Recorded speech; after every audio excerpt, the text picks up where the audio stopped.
व्याप्तं येन चराचरं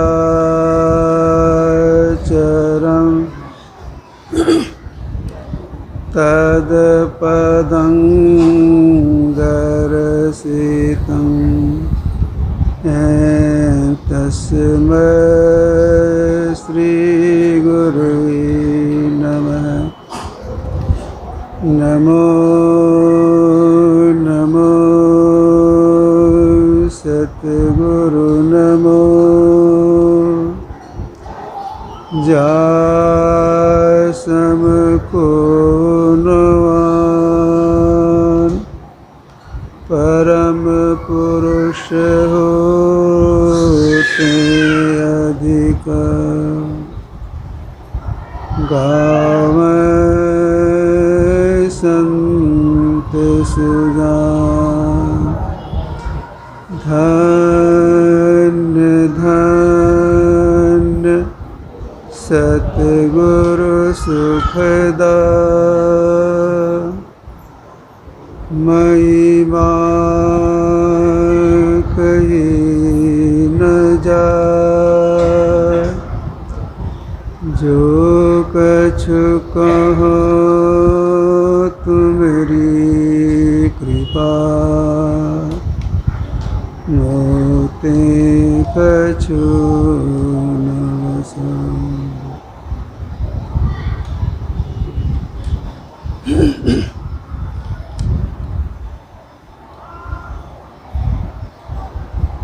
सम्माननीय साधु समाज,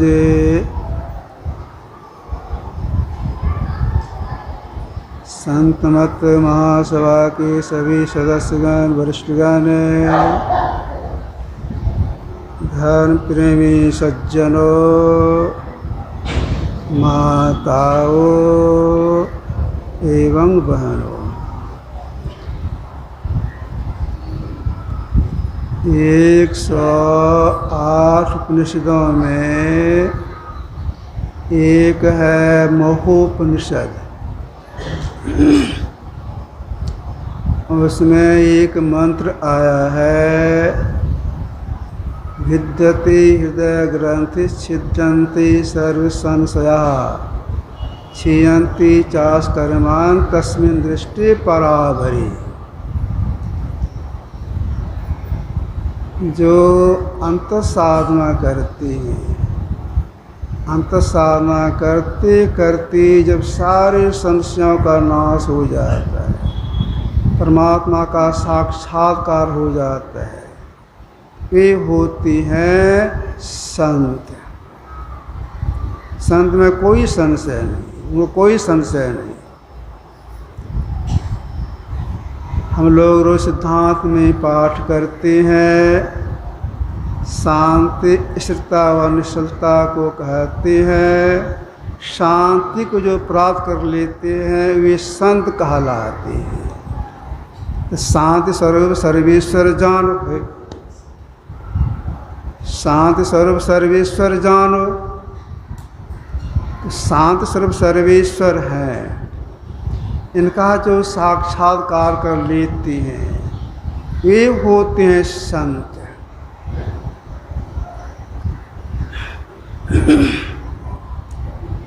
अभी हम लोगों ने ग्रंथ पाठ में सुना, गिरिजा संत समागम समन लाभ कछु आन। गिरिजा ने पार्वती जी, पार्वती जी से भगवान शंकर कहती हैं, हे पार्वती सुनो, संतों के संग के समान और किसी दूसरे में लाभ नहीं है। संत के संग के समान कुछ लाभ नहीं है। ऐसा क्यों कहा? देखिए, जो संत होती है उनकी नैसर्गिक आभा अति पवित्र होती है, और वह अति पवित्र आभा कि चारों तरफ शरीर को घेरे हुए दूर तक फैलती है, शरीर से निकलती है दूर तक फैलती है। उस पवित्र आभा के अंदर जो कोई आ जाते, कोई भी हो जो आ जाती है, वह पवित्र आभा आने वाले शरीर में प्रविष्ट कर जाता है। लाभ क्या होता है? शरदा तप निशि शशि अपहरई संत दरस जिमी पात कट्टरई। टरी से मतलब यहाँ नाश, शरद ऋतु के ताप को रात में चंद्रमा हर लेता है, ऐसे ही संत के दर्शन से पाप का नाश हो जाता है, एक ही पाप नहीं रहता है। इसीलिए भगवान शंकर ने गिरिजा से कहा कि संत समागम, संतों के संग के समान कोई दूसरा लाभ नहीं है, सब पाप नाश हो जाता है। कितना लाभ हो गया। तो जो संतों के पास आते हैं उनको यह लाभ होता है। ऐसे संत का मिलना बड़ा दुर्लभ है। कैसे पहचानेंगे?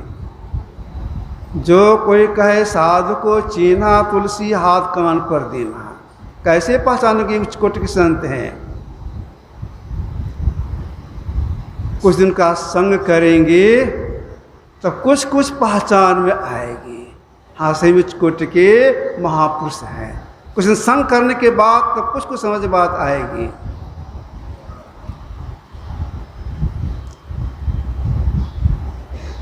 कैसे समझ में बात आएगी? उनके कुछ लक्षण जान करके, लक्षण देख करके।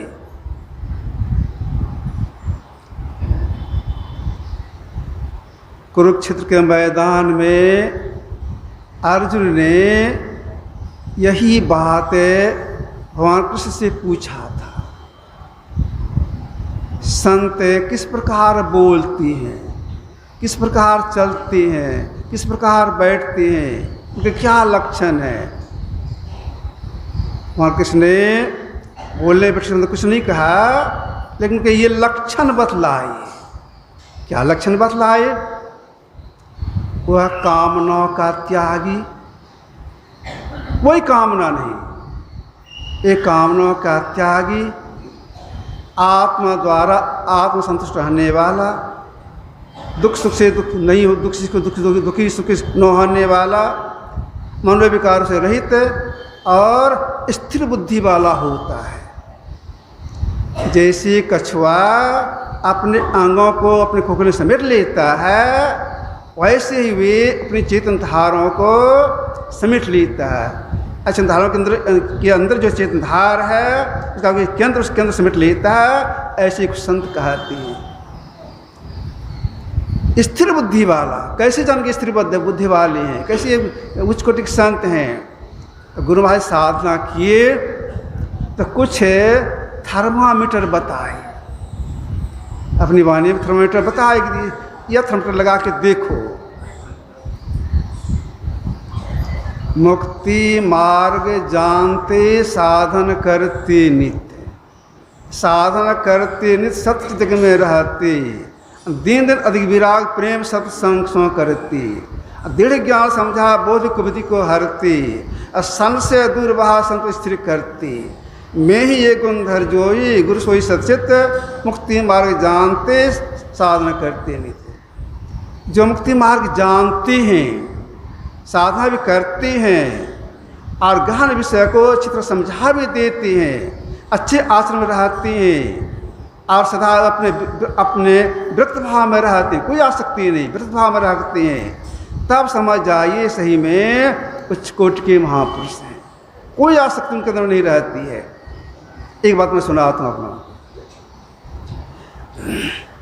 गुरु महाराज कुप्पा घाट यही आश्रम विराजमान थे।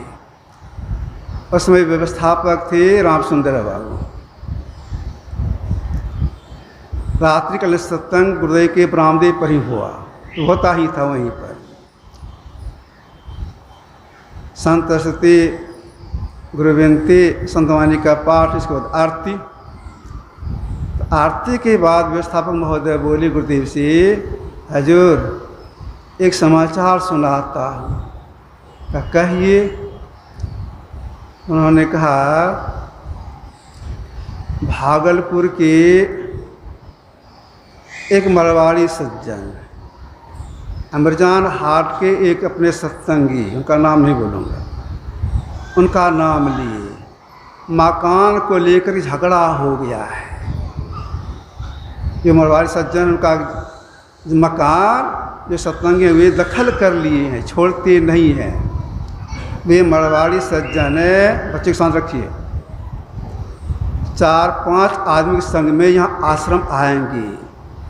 कल आवे या परसों आवे, आ करके अनशन करेंगे। गुरुदेव बोले, अनशन क्या होता है? जानते सब कुछ थे, फिर भी पूछे अनशन क्या होता है? कहा, हजूर अनशन में एक आदमी खाना पीना छोड़ करके मरने के लिए बैठता है, और उनके साथी लोग शराब पीता है, अंडा खाता है, मांस खाता है। वो इसलिए करना चाहता है, वो मरवाड़ी सज्जन कहना है कि जो मेरा मकान दखल कर लिया है वो मेही दास का चेला है, उन्हीं के आश्रम में हम ये अनशन करेंगे, उनके सामने में करेंगे।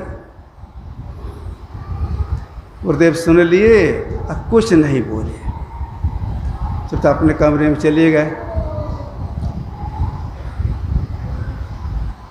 प्रातःकाल, पहले अपनी गाड़ी नहीं थी, दूसरी से गाड़ी आई, सब सामान लादा गया। अब गुरुदेव को सवेरे सवेरे अब यहाँ से प्रस्थान करेंगे। चलते समय गुरु महाराज जी बोले थे अपने बरामदे पर, सोने का मकान हो, अगर साधु को सत्संग दान करने में बाधा हो तो नहीं रहना चाहिए। यह कहकर के यहाँ से चले गए मनिहारी। मनिहारी कुछ दिन रहे, अस्वस्थ हो गए, वहाँ चले गए पटना। लगभग 6 महीने पटने में रहे मोदी साहब के यहाँ, डॉक्टर मोदी के यहाँ। आना नहीं चाहते थे कुप्पा घाट। जब मिर्जान हाट के सत्संगी को सब बात मालूम हुआ, सबको मालूम हुआ, करीब करीब 10-12 आदमी पटना गए। वहाँ से निहोरा विनती की, हजूर तू आपस सुलह कर लिए हैं, अब चला जा आश्रम, झगड़ा शांत हो गया है। तब गुरु महाराज जी कुप्पा घाट आए, 6 महीने के बाद आए। अब देखिए कोई आसक्ति नहीं। ये होते हैं संत, ये लक्षण है संत का। अति वृद्धावस्था में भी जबकि वो बैठ नहीं सकते थे, फिर भी बैठ करके इस ध्यान के समय में ध्यानाभ्यास करते थे। क्यों? दिखाते थे प्रेरणा देने के लिए, हम भी करते तुम लोग करो। तो कुछ लक्षण मालूम हो जाता है, ये उच्च कोटि के महापुरुष हैं। अगर वैसे संत का दर्शन नहीं हो तो कहावत है, चिट्ठी आधी मुलाकात है। उनकी जो वाणी है, वाणी का संग करेंगे, आदि मुलाकात होगी। जरूर उनके वाणी का पाठ करना चाहिए। और जिनकी वाणी का पाठ करेंगे, ख्याल भीतर में यह आवे तो ये सब हमारे सामने मौजूद हैं। गोरखनाथ की वाणी का पाठ कर रहे हैं, ख्याल के गोरखनाथ उनका फोटो देखे हैं, वे ऐसे हैं। कबीर साहब की वाणी का पाठ कर रहे हैं, कबीर साहब ऐसे हैं। गुरु महाराज की वाणी का पाठ कर, गुरु महाराज ऐसे हैं। मतलब ये सामने में है, उनकी वाणी को हम पढ़ रहे हैं। ऐसा जो बना के रखते हैं, संतों का आदि मुलाकात हो, आदि संग, आधार संग हो गया। यह रोज़ हम लोग करना चाहिए। इस तरह से अस्तित्व में प्रार्थना करना चाहिए, संत वाणी का पाठ करना चाहिए, और समय पर बैठ करके ध्यान जरूर करना चाहिए। जो समय पर ध्यानाभ्यास करते हैं, सत्संग करते हैं, उसके परिस्थिति का निर्माण होता है। एक बात और सुनाता हूँ। गुरु महाराज जी थे मनिहारी में, नगौछा के उत्तर साइड में ढोलबज्जा बाजार है, छोटा बाजार है। वहाँ एक सत्संगी जिनका नाम था माधो दास, वे गए मानिहारी गुरु महाराज के दर्शन कर रहे हैं। दर्शन किए, गुरु से पूछते हैं कि माधव, अरे सत्संग ध्यान करते हो? उन्होंने हाथ जोड़ते कहा, हजूर जितना करना चाहिए उतना नहीं कर पाते हैं। तो क्यों नहीं कर पाते हो? गुरुदेव बोले कि हजूर मैं बहुत गरीब हूँ, घर में 8-10 व्यक्ति खाने वाले हैं, पूंजी में हमको एक घोड़ा है, घोड़ा को वहाँ घोड़े पर मैं आता हूँ मथुरापुर, जो कालवा के आसपास में है मथुरापुर, वहाँ से छुआ गुड़ खरीदता हूँ, नमक खरीदता हूँ, सस्ता में देता है, घोड़ा पर लादता हूँ। अब ढोल बाजार के चौक पर बैठ करके छुआ गुड़ और नमक बेचता हूँ। जो पैसा उसे बचता है पूंजी से, इस परिवार का भरण पोषण करता हूँ, यही मेरी जीविका है। यही करने में लगा रहता हूँ, जितना करना चाहिए सत्संग इतना तो नहीं कर पाता हूँ। गुरु महाराज जी बोले, माधव सुनो, जो नियम पूर्वक सत्संग और ध्यान करती हैं, गरीब रहकर ध्यान सत्संग करती हैं, उनकी परिस्थिति का निर्माण होता है। यही बात बोली। फिर सुना था, माधव जो नियम पूर्वक सत्संग और ध्यान करती हैं, उनके परिस्थिति का निर्माण होता है। यह बात उनको लग गई। गुरुदेव को प्रणाम किए, अपना घर गए, गरीब रहते हुए, छुआ गुड़ नमक बेचते हुए, गरीब रहते हुए सत्संग ध्यान करने लग गए। लोगों ने तो कहा, अरे गरीब रहती है, समय पर सत्संग करता है, ध्यान करता है, अच्छे सत्संग ये बन गए। तो दुकानदारी नहीं करते, या अच्छे सत्संग भी करती हैं, अच्छे सत्संग भी करती हैं। विश्वास जमा लोगों को। एक सज्जन ने कहा, दाह जी हम 10-15 दिन के लिए जा रहे हैं बाहर, मेरे पास में बस 15-20 बोरा मकई है, अभी यह भाव है, उसमें सस्ता मकई था, 12 रुपये 13 रुपये मन, सब आपके यहाँ भिजवा देते हैं, अपने पास आप रखिएगा, जब मान हो तब बेच दीजिएगा, जब हम आएंगे तो हमको रुपया दे दीजिएगा। अभी जो दर है हम इसी दर में आपसे पैसा लेंगे, बेसी नहीं लेंगे। कहा ठीक है। 10-12 रुपया मन के हिसाब से दे दिए इनको। वो चले गए। 15-20 दिन के बाद आए, तब तक में मकई का भाव बढ़ गया, हो गया 18-20 रुपया मन, बेच दिए। जब वे सज्जन आए, ये स्वयं उनके पास रुपया देने के लिए 100 रुपया देने लगे। कहा नहीं 12 रुपया समय था, उसी हिसाब से हम रुपया लेंगे, बाकी आपका। उनको दे दिए। इस तरह से उनकी पूंजी बढ़ने लग गई और थोड़े ही दिनों में वे बहुत अरबपति बन गए। अब देखिए परिस्थिति का निर्माण होता है। तो बाहर संसार में सुखी, भीतर में सुखी होना चाहते हैं तो संतों का संग जरूर करना चाहिए, उनको वाणी का संग जरूर करना चाहिए। जो उनकी वाणी का संग करते हैं, प्रभाव पड़ता है, उनको सत्संग करने की प्रेरणा मिलती है। तो हम लोग संतों की वाणी का पाठ जरूर करना चाहिए। यही आपकी समझ थोड़ा सा रखा। बोलिए प्रेम से श्री सद्गुरु।